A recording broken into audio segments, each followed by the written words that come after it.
Du coup, est-ce que toi, tu aurais un outil pour aller aiguiser son mode d'emploi intérieur?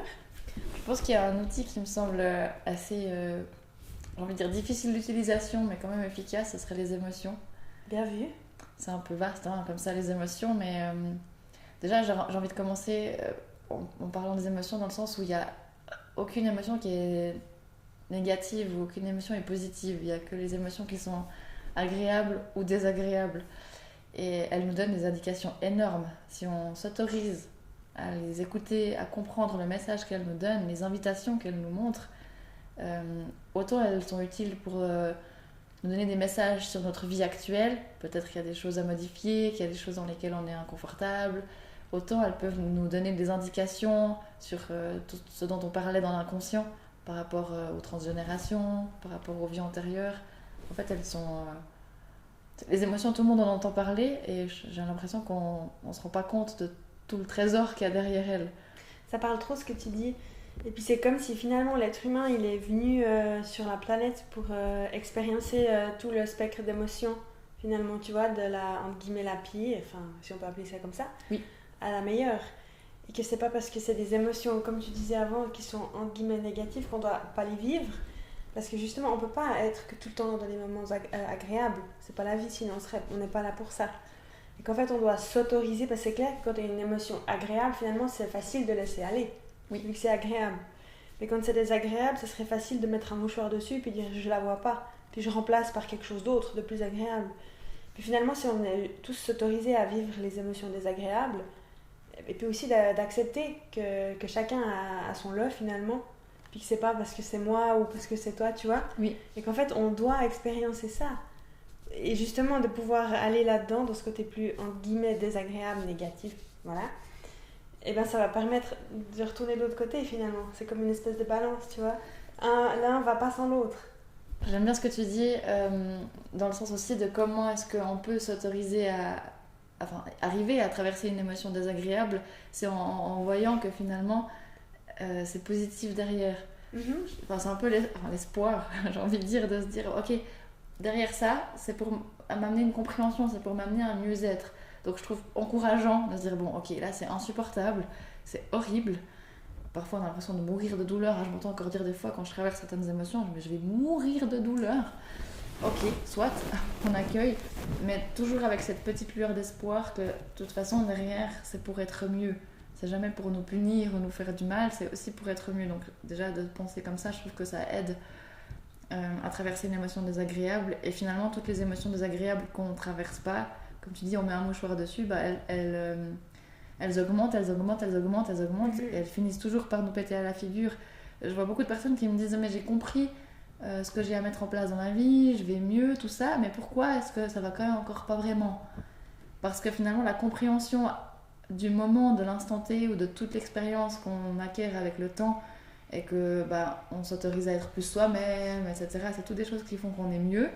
Mais si on n'a pas libéré Mhm. les émotions accumulées, par exemple pour toutes les fois où on n'a pas été soi-même, bah ça reste en nous. Donc finalement, ça reste bloquant. C'est un peu comme des vieilles casseroles que tu attaches Oui, autour du bassin, oui. et puis que tu dois toujours continuer à traîner. Donc t'as beau avoir compris que tu prends un autre parcours, bah, le parcours il est quand même pas plus léger vu que tu traînes toujours les douleurs derrière. Ça me parle ce que tu dis, et puis c'est comme si finalement on prend l'exemple de la maison. Tu sais, tu construis une maison sur des bases qui sont pas solides. Et t'as beau avoir les bons matériaux pour faire le toit ou je ne sais quoi, si le fond c'est pas solide, ben ça s'effondre. Oui, Puis finalement ça rejoint aussi ce qu'on disait que c'est pas contre nous, la vie n'est pas contre nous. Si c'est quelque chose de désagréable, c'est que derrière il y a quelque chose finalement d'agréable. Et puis je trouve que ça montre aussi que rien n'est acquis. Parce que finalement, quand tu vis des moments agréables, alors c'est pas, faut pas forcément penser comme ça, mais c'est qu'il y a aussi l'autre côté, tu vois. oui, Et puis quand t'as des moments désagréables, ben, se dire, ben en fait, t'as tout le temps les deux. Je trouve que c'est jamais. L'aiguille de la balance, elle est jamais bloquée sur soit l'un ou soit l'autre. oui, Et puis de pouvoir se dire, ben c'est normal. Et puis pas ignorer ça, je trouve. oui. Tu vois, d'avoir vraiment ouais, c'est normal. Et puis, ce que tu disais avant, finalement, que tu traînes des vieilles casseroles ou alors tu construis ta maison sur quelque chose de pas solide, c'est comme s'il fallait aller retraverser l'émotion. Mais ça, tu vois, ça peut être douloureux parce que tu te dis, s'il y a un événement qui s'est passé il y a des années, puis que tu as mis pendant 10 ans un mouchoir, comment tu fais pour aller retraverser? Et puis, comment tu fais pour savoir qu'est-ce qui a déclenché? Parce que, tu vois, il y a tellement de choses qui se sont passées, donc c'est quoi le déclencheur? C'était quoi? Parce que le mental aussi, après, il aime bien, il va, tu vois, brouiller les pistes, et puis non, il n'y a rien eu, ça s'est pas passé, j'ai pas ressenti ça, finalement. C'est tellement intéressant ce que tu dis dans le sens où ça me fait penser à la légitimité. Je trouve que parfois on s'autorise pas à dire je ressens autant que ça pour si peu. Ou comme tu dis, il y a 10 ans, ah mais c'est vieux, ou il n'y avait pas de vrai truc qui fait que je peux sentir ça. Si, on est légitime de sentir ça. D'une part parce que simplement il n'y a pas besoin d'avoir une bonne raison pour ressentir quelque chose. En fait, si je l'ai senti comme ça, je l'ai senti comme ça. Et c'est suffisant pour que ça soit réel. Donc après, effectivement, c'est d'aller rechercher ça. Et puis il y a aussi tout ce qu'il y a derrière l'émotion à laquelle on ne se rend pas compte. Par exemple, tu en disais avant, on pourrait avoir l'impression qu'on exagère sur une émotion à un instant T. Sauf qu'au fait, il y a tout ce qu'on ne comprend pas derrière. On parlait des transgénérations, des vies antérieures. Là aussi, si je sais pas, j'ai l'impression que j'ai une colère démesurée quand quelqu'un me dit quoi faire, c'est peut-être intéressant d'aller chercher qui, dans toutes mes lignées aussi, n'a pas pu s'exprimer et a dû être obligé à être enfermé, à faire ce qu'on lui dit de faire. Toutes les vies antérieures où j'ai dû être fermée, coincée, tu m'étonnes que dans ta vie actuelle, la seule fois où on t'enferme un petit peu, une colère elle paraît énorme. Et donc c'est intéressant de se dire ok, j'ai l'impression que je culpabilise, que j'en fais trop. Oui, mais il y a tout ça derrière auquel tu penses pas, qui font que ton émotion elle est aussi grande que ça. Oui, puis finalement, l'émotion, c'est un peu aussi le miroir de qui on est. Tu vois, tu parles de la colère. Oui, ça vient chercher justement ça ou ça chez toi, mais ça fait un élément extérieur. Tu te fâches pour un élément extérieur qui finalement vient chercher quelque chose à l'intérieur. L'intérieur, l'extérieur, ça fait de nouveau miroir. Oui. Donc en fait, c'est de nouveau une invitation à aller se dire qu'est-ce qui se passe à l'intérieur. Et puis d'aller déblayer. Et puis après, c'est vrai que si t'as tout le temps mis un mouchoir, c'est pas évident quand même. Est-ce que toi, t'aurais un peu une piste pour aller retrouver le truc qui a déclenché, la petite chose? Déjà de se dire aussi, ça fait miroir, mais en même temps, ça nous définit pas. Je trouve que ça nous permet déjà de prendre un tout petit peu de distance. Une émotion qui me traverse ne me définit pas. Je ne suis pas ma colère. Donc peut-être je suis pas heureuse des comportements que j'ai quand je suis en colère ou des mots que j'utilise, mais ça ne me définit pas en tant qu'individu colérique ou agressif. Ou je sais pas quoi. Donc déjà ça, de deux, la légitimité dont je parlais avant. Si on se donne le droit de sentir une émotion, on l'autorise à exister. Donc quelque part, déjà on peut commencer à essayer à la ressentir, à l'entendre, à l'entendre taper à la porte comme ça. Donc déjà j'ai le droit de sentir tout ce que je ressens. Déjà ça enlève un poids. Déjà ça enlève un poids, puis ça ouvre la porte à l'entendre. Si on ne lui donne pas le droit d'exister, on peut pas l'entendre. Donc elle reste cachée au fond. Donc il reste cette légitimité, puis sinon j'aurais un petit peu envie de dire, malheureusement, parfois c'est un peu de se faire violence. Oui, puis d'aller rechercher. D'aller la traverser. Ouais, d'aller rechercher le truc qui a fait mal, et puis pour la traverser, tu dirais quoi? De se remémorer un peu Ce serait de se remémorer toutes les sensations que ça fait, peut-être les images qu'on peut voir au moment où on ressent cette émotion à cet instant T, puis d'accueillir, peut-être que ça fait pleurer pendant 1 heure, peut-être que ça donne envie d'aller crier dans la forêt.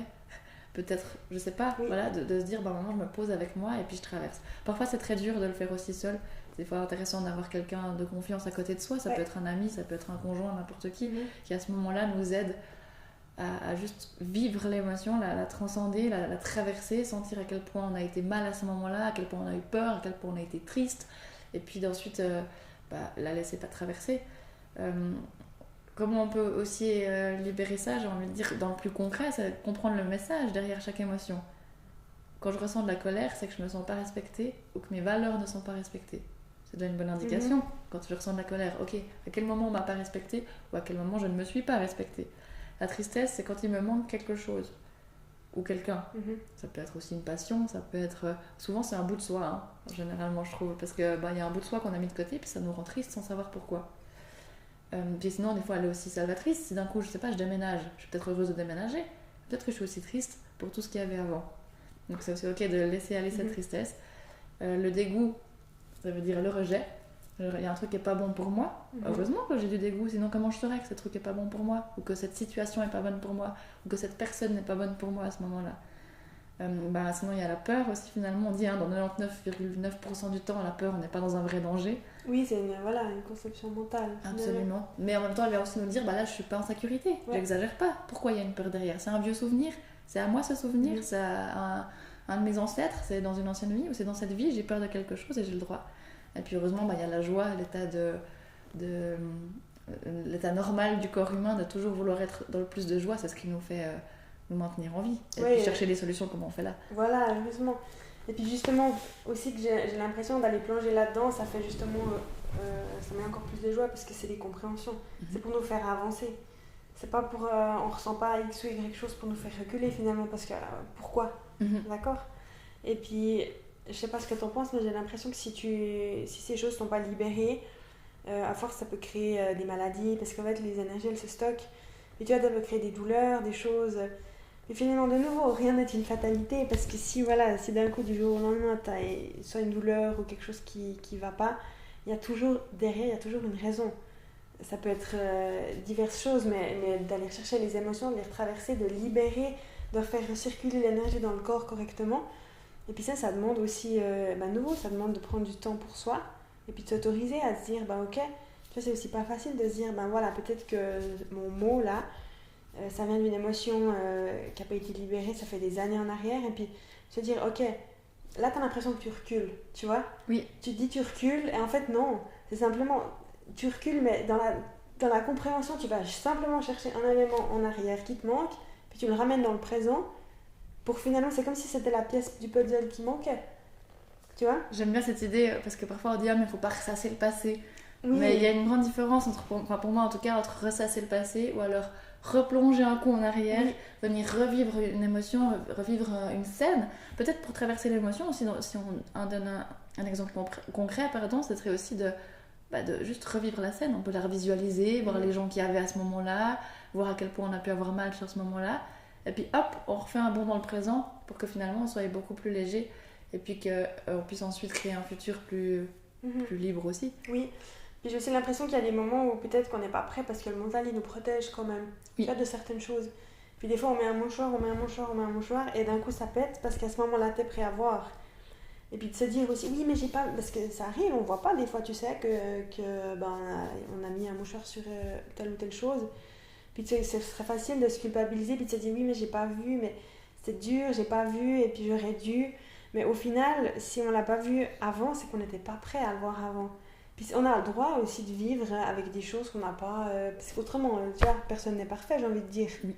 Tout le monde a des choses où, oui, c'est pas libéré, et puis oui, j'ai encore ça, puis voilà. Puis ça fait partie finalement. C'est simplement le moment où ça crée de la douleur, où ça crée un inconfort, où il faut...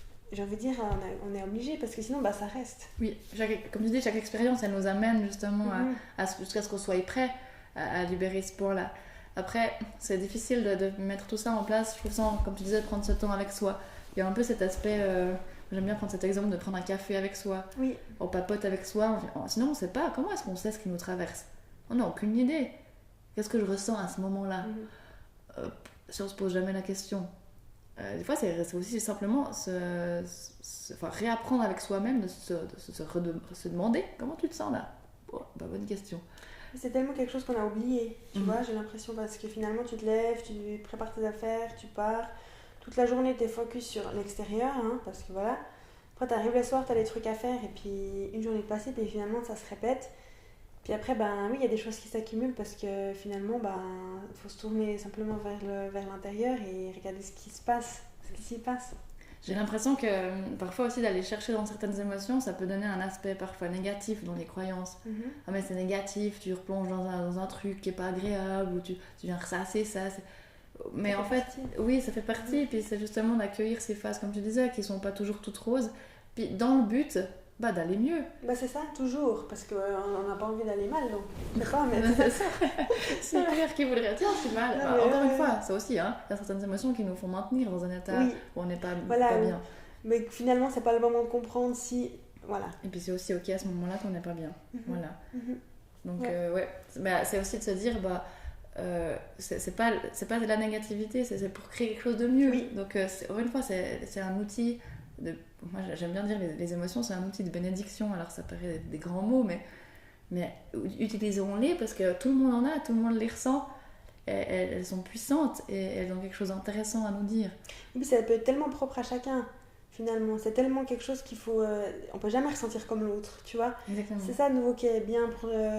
Enfin, qui est utile pour créer son mode d'emploi, c'est que une émotion ne sera pas ressentie, si tu prends la même émotion, elle ne sera pas ressentie la même chose par deux personnes différentes. Oui. C'est ça aussi de comprendre, de dire ok, mais c'est pas parce que moi je ressens comme ça que c'est faux.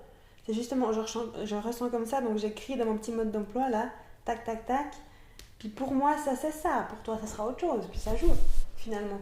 On est tous différents, c'est ça aussi on est tous différents physiquement, d'un point de vue extérieur, mais à l'intérieur c'est la même chose.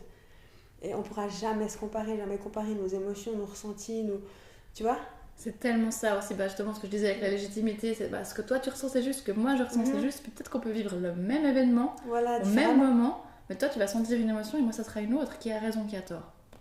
Et puis ça vient un petit peu réactiver finalement quand tu vis un événement, tu parles de vivre un événement d'une certaine façon ou d'une autre, mais finalement la chose aussi qui font que ces événements sont vécus différemment, c'est les blessures qu'on a. Oui, exactement. En chacun de nous, t'es d'accord ? Oui, finalement si on n'est pas réactif aux mêmes choses, quelque chose que pour toi tu vas me dire mais pourquoi ça te touche ? Oui. Et puis pour toi ça sera autre chose, donc oui finalement tout dépend de notre construction aussi dans l'enfance et toutes les blessures qui se créent petit à petit. Des blessures d'âme, j'ai envie de dire. Oui, c'est un peu ça. Et puis ça pourrait être le sujet pour un prochain épisode. Ça peut être pas mal, on va aller plonger un peu dans les blessures. Parfait.